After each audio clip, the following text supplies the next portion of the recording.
Hi there, I'm Blackbright and I'm broadcasting out the UK. Welcome to my channel. First time you're passing through, you can click the thumbs up, thumbs down. You can share it if you like, or you can interact, or you can leave a comment. I wanted to talk today about how we communicate and whether or not we communicate in an authentic way. I think a lot of us cannot communicate in an authentic way. I think we have been told that you have to think before you speak. You've been told that it's not what you say, it's how you say it. And all these little terms that you grow up with, these little sayings, have made you kind of hold on to, bite your tongue. When you bite your tongue, are you being honest? Are you being authentic? Is it important not to hurt someone's feelings? I watch so many of these movies, these romantic movies where two couples meet and one of them doesn't want to tell the other partner something because they're not sure where the relationship is going. And whatever it is, whether it's, I don't even know what it is, but I can't think of something now. But whatever it is, it's important to tell that person. But then they start going out with the person, not thinking that they're going to get involved. And then down the line, it gets harder and harder to tell that person the truth. I think there was one of them, he didn't want to tell his girlfriend that he had a child. And so when this child called him when he was with her, she thought it was another woman. She didn't realize he had a daughter. But it's silly little things like that. You can understand because he probably doesn't want to introduce the child to a woman he may never meet again, or he's not sure where it's going. And so he doesn't tell the woman, and then the woman feels as though he's hiding something, and it just gets out of hand. But whatever the reason we don't tell the truth, it always comes to bite us on the bum. And sometimes I think the Brits are renowned for that. Politicians are renowned for not telling the truth. It's almost like they have to walk on eggshells, and it's like we have to walk on eggshells. We're so worried about the other person, how they're going to take it. And you sit there and you kind of think, oh, what am I going to say? How am I going to say it? How am I going to say it in a way that's not going to offend, in a way? And it's absolutely ridiculous. And then if you do say what you feel, you're accused of being hard, blunt. I was always accused of being tactless. When I was young, that's what I was accused of. And I ended up, I guess, curbing my tongue. Because that's what I needed to do, because everybody is so fragile. Do you notice how fragile people are? How people take everything personally? That's not everyone, of course. There's always exceptions to the rule. But people tend to take things personally. And I don't even think it's got to do with their egos, but it's because they're so fragile.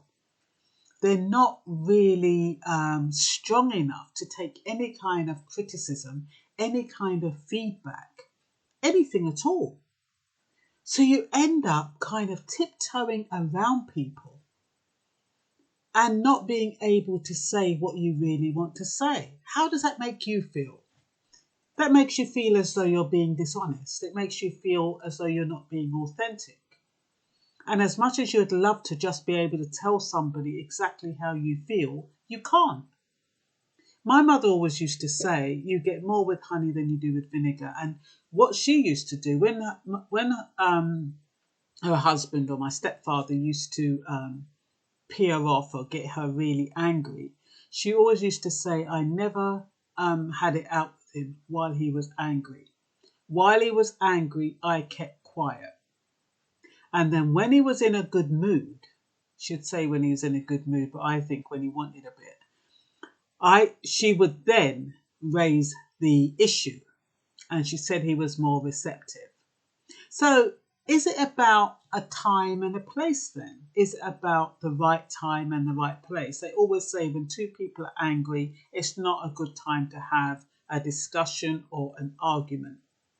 One person needs to be calm and the other person could probably rant, but the calm person will help keep the hyper person on a level. So we're in a situation where once again, you cannot be honest. You cannot be direct. When you're direct, you're seen as rude. You're seen as aggressive.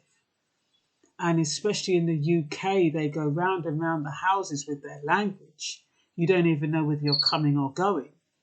And if you dare, if you're abrupt, it's seen as, as a flaw. It's almost like you're not punished, but you could be. You could actually be isolated or segregated if they consider you as abrupt.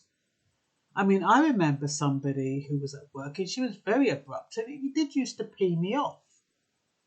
But it didn't make me feel as though I wasn't going to talk to her.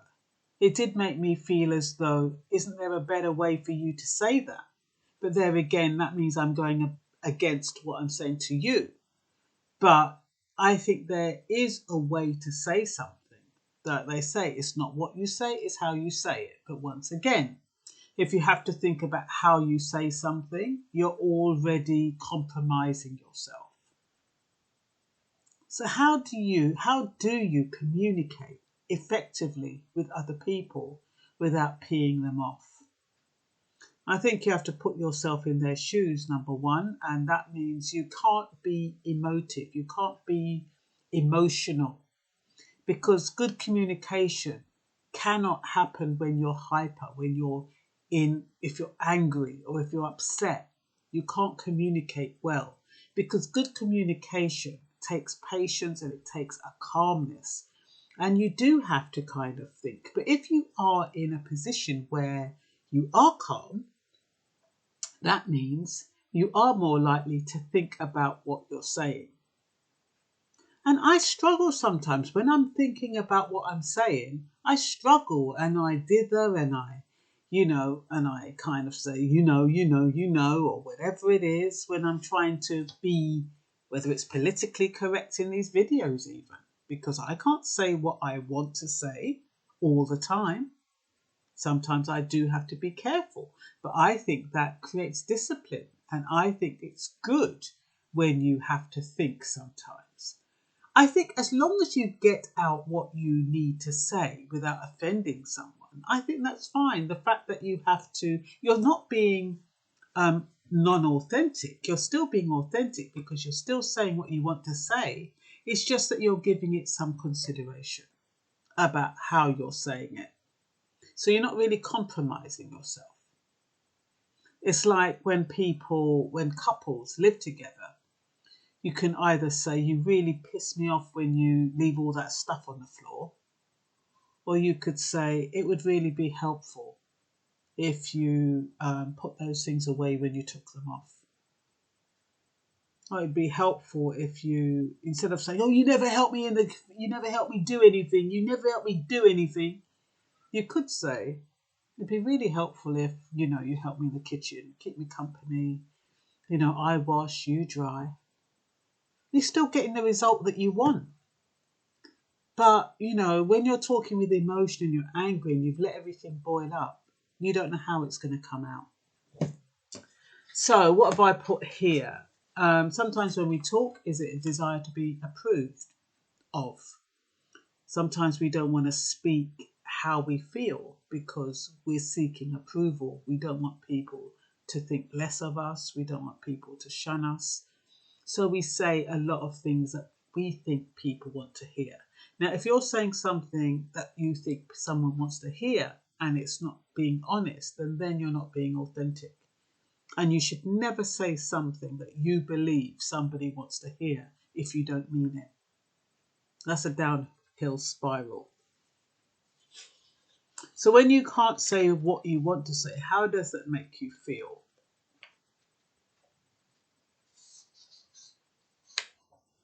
And the person who you're talking to, remember, when we're communicating with other people, we can't just look at it from how we feel or, what we want to say. You have to think about individuals' experiences. Not everyone can take strong feedback. Not everyone can take criticism. Not everyone can take even a tone of voice. Some people can. Sometimes you watch these American movies and everybody's so brash and loud and you think, bloody hell. But then you kind of respect their honesty, as opposed to somebody tiptoeing all the way around the houses and they're not really saying what they mean, which I think is worse. Because then, if you've got somebody who's not saying what they mean, and then they're allowing things to build up, then they're getting resentful. And then all of a sudden they reach a day when they think, I've had enough.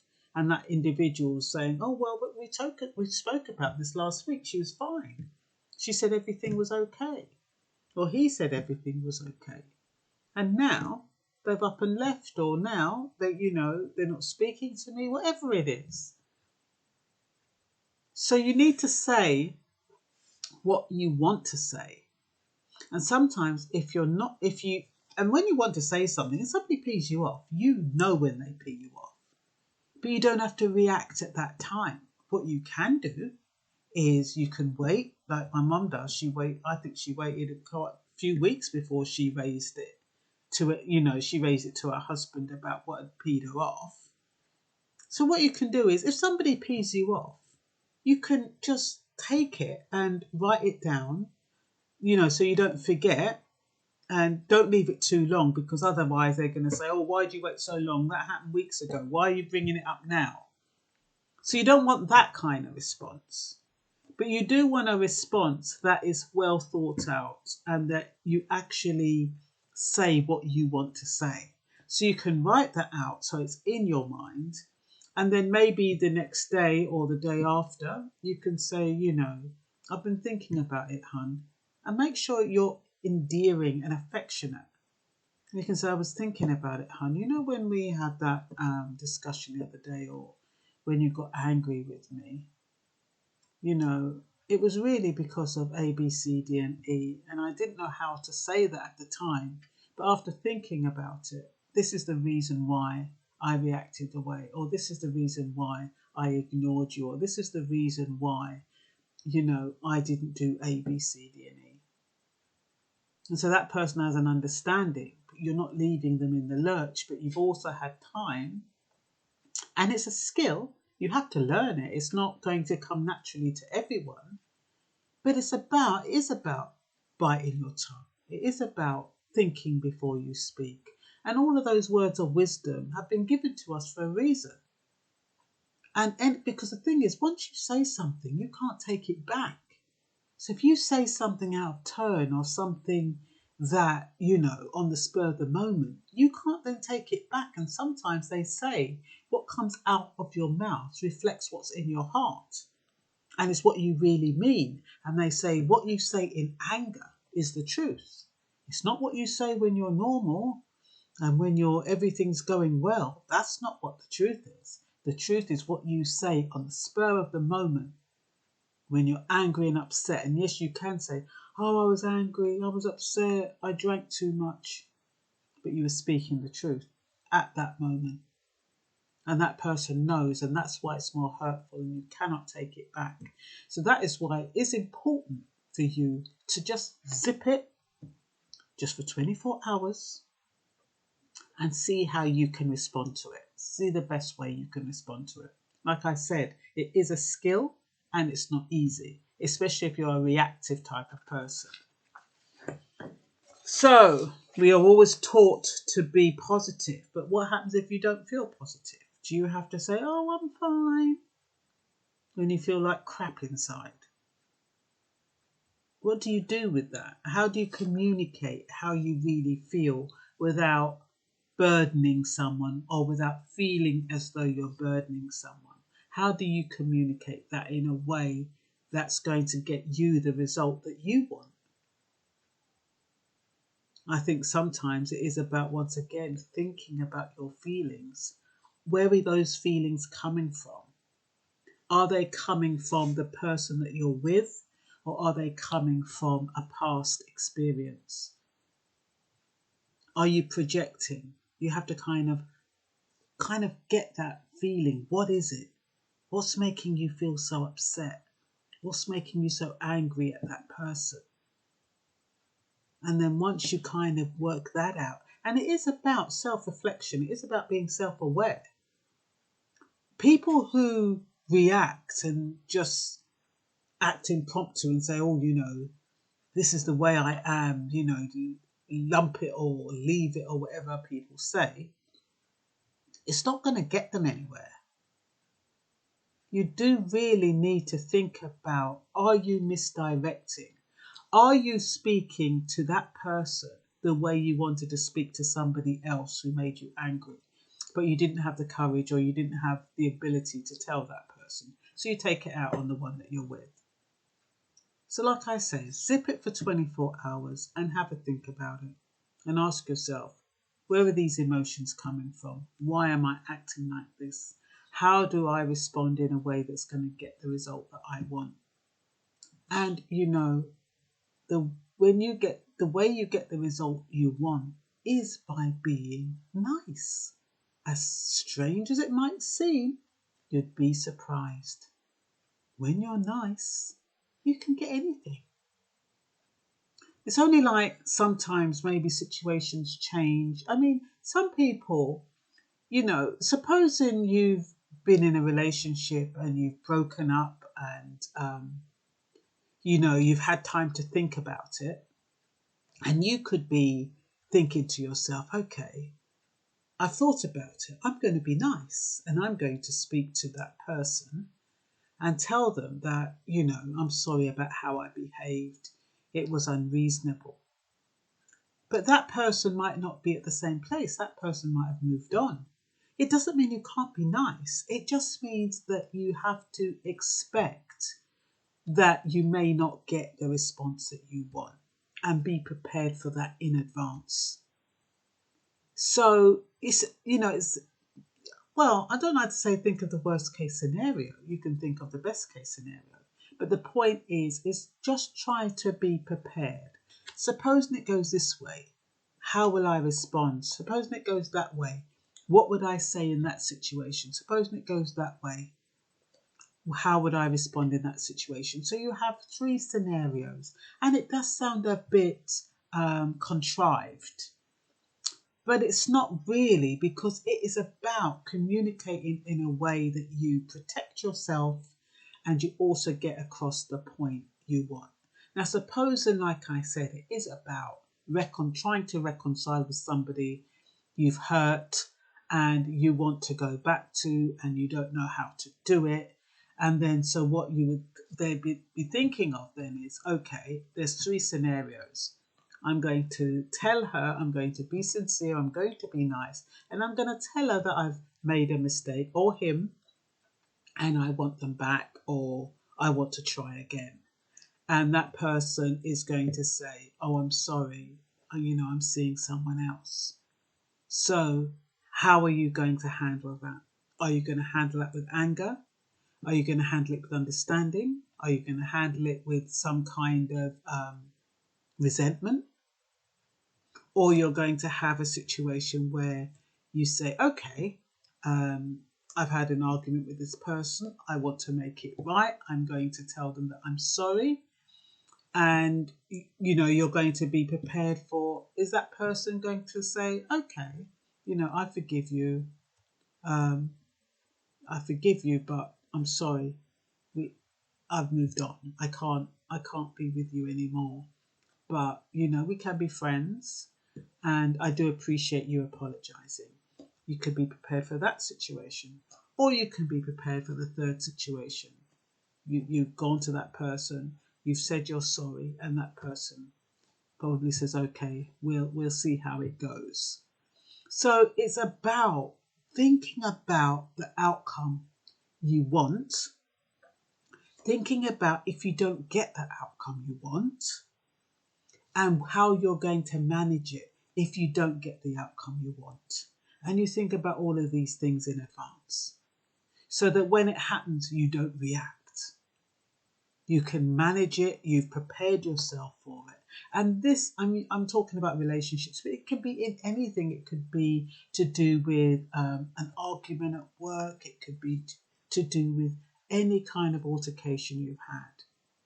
but it is about when you're, instead of reacting in the moment, that you think it through. So, like I said, is there a right time to say how you feel or ask for what you want? Like I said, not when you're angry. You wait till the person's calmed down, is in a good mood, is more receptive. And they might say, oh, why do you take so long to bring it up? Why are you bringing it up now? You can be honest and say, look, I didn't think it would work out right if I spoke to you when you were angry. So I just wanted the situation to cool down. And so not what you say, how you say it. Sometimes it's the tone. Are you too loud? Are you aggressive? That can put people off. And you've lost the battle before you've even started. It's always best to have an even tone. Emotion. Try to minimize the emotion. It's hard, like I said, it's a skill. Communicating is a skill. People think they just open up their mouth and it happens. Yes, it can. But are you an effective communicator? Or are you just spurting off? Do you get what you want out of life? If you get what you want, that probably means the way you're communicating is working. But if you're going through life and you don't get what you want, it means your communication is a bit off. And you need to adjust how you communicate with people. Some people, it's really annoying when people say, oh, this is the way I am. No, it's not the way you are. It's the way you've chosen to be. And you don't care. So you think you can just spout off and it doesn't matter. So it is about thinking about what you say and how you say it. And it has timing. It's your choice of words as well. And it's how eloquent you say it or how ignorant you are when you say it. Everything determines the result that you're going to get. Circumstances. Sometimes people don't feel confident. They don't feel confident to communicate because they have literacy problems. They don't feel as articulate. And if they're talking to somebody who's quite articulate, they might feel a bit, less than. But, if you're dealing with somebody who's articulate and they lack intelligence, you're better than them anyway. Because somebody who is articulate and intelligent, they will understand that you have learning difficulties. And they will be able to be patient and that you get your sentences out and they will wait and they will listen and they won't be impatient and they won't show intolerance. So not everybody who's eloquent and articulate is intelligent. You've got these people who talk posh and who talk well and they haven't got any intelligence and they haven't got time for anybody. And they don't, if you can't speak, the way they speak, they're ready to criticize and judge and all that kind of stuff. That means that you're on the same level and that should make you feel better. But because it could mean even though you lack literacy skills, you could be more intelligent. And I remember watching a video where a guy, he couldn't read and write and he needed help to fill a form. And he found somebody who helped him fill the form. And he had that confidence to ask for help. And he also had the confidence to recognize that his skills weren't up to par to complete the form. And he had the discernment to choose somebody who could help him, with that process. That means he's intelligent, even though he lacks literacy skills. Some people kind of equate academia, somebody who's passed all their exams, with being intelligent. You can get people who are illiterate or who lack literacy skills, who have so much common sense and who are so street smart that they surpass those who have, high qualifications. It's all right to spurt out a lot of long words. Just because you're spurting out a lot of long words that people don't understand doesn't mean that you're intelligent. It just means you can spurt out a lot of long words that people don't understand. So who are you communicating with? You're communicating with a certain set of people who understand that language, and then you're isolating everyone else. And on the other hand, you could have poor literacy skills, But if somebody who is eloquent has the patience, she's going to be able to discern what that person is saying, where it might not work the other way around. So, no point getting anxious about communicating. Just do the best you can and choose wisely who you communicate with. And make sure that they have the patience and the tolerance to see you through, to work with you. Empathy, taking other people's feelings into consideration. No point throwing pearls to the swine. You can empathize with somebody, but if they are not, I don't want to say not the right type of person. You have some people who are so angry and hostile and miserable and resentful and don't have a good spirit at all. Try to empathize with them and they cuss you out and they do all sorts. You have to know who you are sharing your spirit with. You can't just share your spirit and your vibes with everybody. You have to be selective. You can be in a situation where people can bring you down just by their spirit. So you have to make sure that you choose wisely. Especially, I used to be one of these people. I used to help everybody, all the homeless, anybody who was anybody. I'd be there trying to offer help. Oh, that was me. And I had to, I learned to discern, because not only was I putting myself in danger half the time, it just wasn't beneficial. And I found myself, not being all I could be then, put it that way. So what happens when you face bullies or those who abuse power? Do you stand your ground or do you challenge them? Do you suck it and see? Do you become deference? Do you become the bigger person, or as opposed to becoming emotive? Because sometimes that can determine how you communicate. If you've got, like some of these police officers, when they come in, they're so aggressive. How do you respond to them? Do you respond with deference? Do you challenge them and say, look, I know my rights? Or do you just play along and see how it plays out and see if you can gauge which way to go? Because all are part of sussing out how to communicate. Like I said, communication is a skill. It's not something everybody can do. We can all speak. Some of us listen. Some of us speak.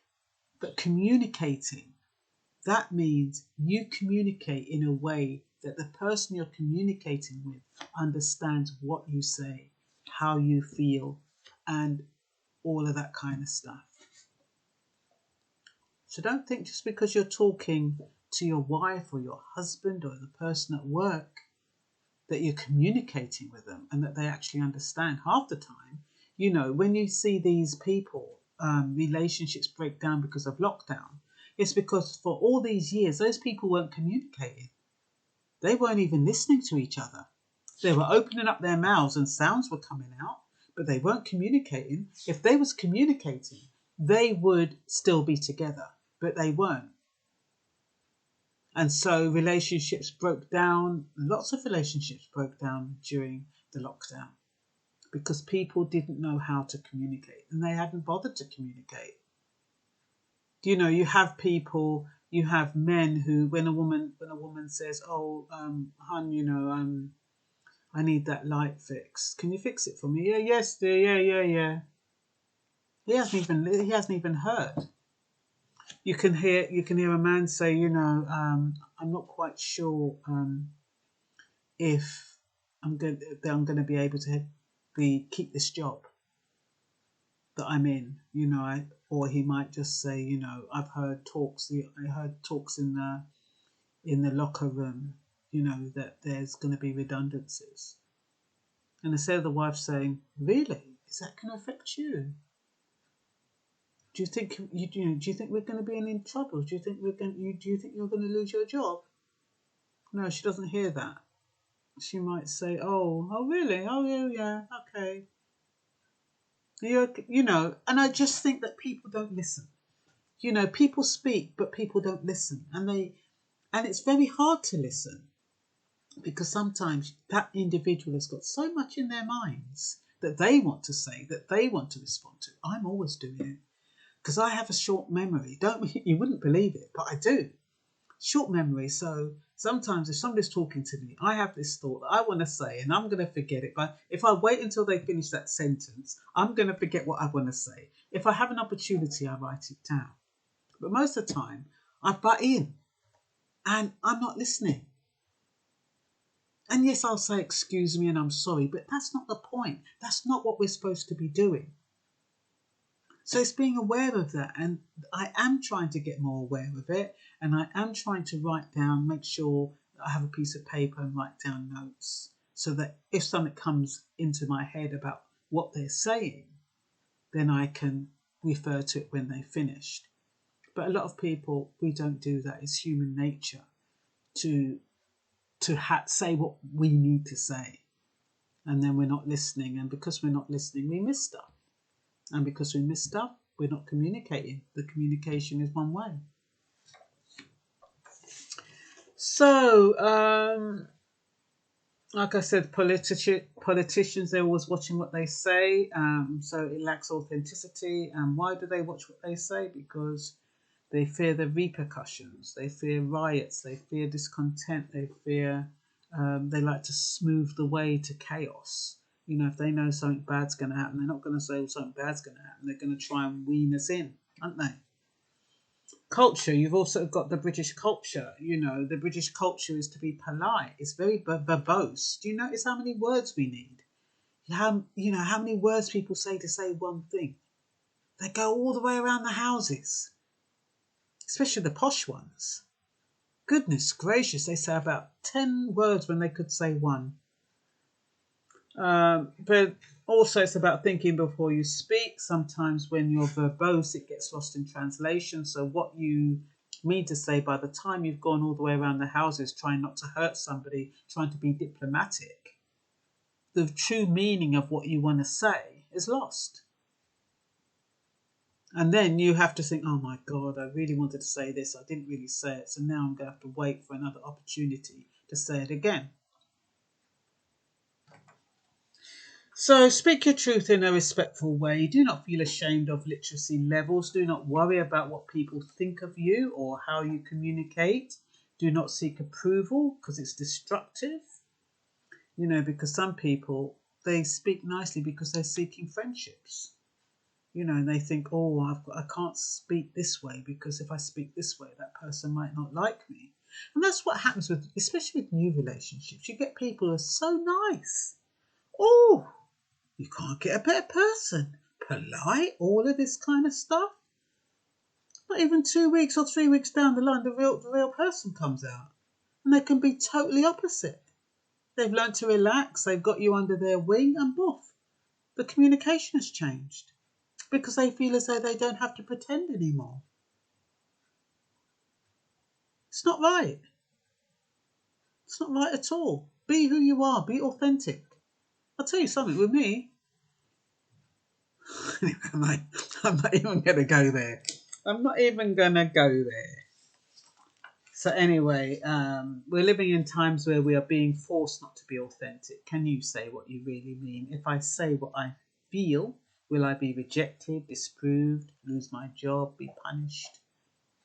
Because sometimes you have to think about that. You have to think about what you say. You can't just spout off and you can lose your job. You know, it all depends. And even if you are independent, it doesn't mean that you can say what you like, how you like. I was listening to, I don't know what it was, but it had to do with that lady in Coronation Street. And she says, I'm a celebrity, as if because she's a celebrity, she could say whatever she liked. And she was being very, very rude. You know, so regardless of who you are, show consideration when you're speaking to people. So what are the repercussions of being completely honest? Like I said, might get rejected. Somebody might shun you. That means the same as rejected, really. You might lose friendships. All depends. You know, people who know you and people who trust you and people who know you're well intended should not be put off by honesty. We're too fragile. People walking on eggshells have to tiptoe. I mean, we need to really build up our whatever it is. Put on some armor. For Christ's sake, slightest little thing, boom. You know, people jump. Oh, you know, I'm really upset. That person said this to me, or that person said that to me. Oh, I really didn't like the tone they used. Oh, I mean, please.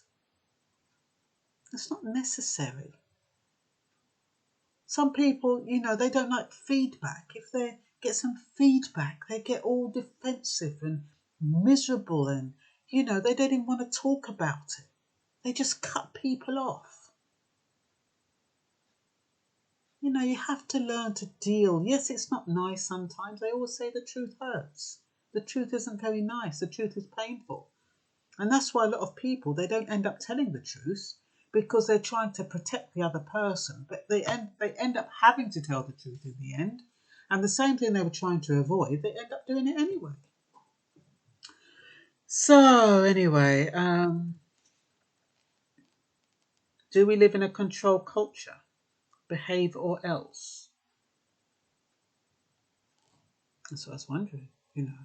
Is it all about control? You have to conform, especially in the British culture. If you don't behave in a certain way, there are repercussions. So that is like control, isn't it? Anyway, I've babbled on long enough, and I hope within all of that you can find something that's helpful and uplifting and will help you deal more effectively with your fellow people. Bye bye.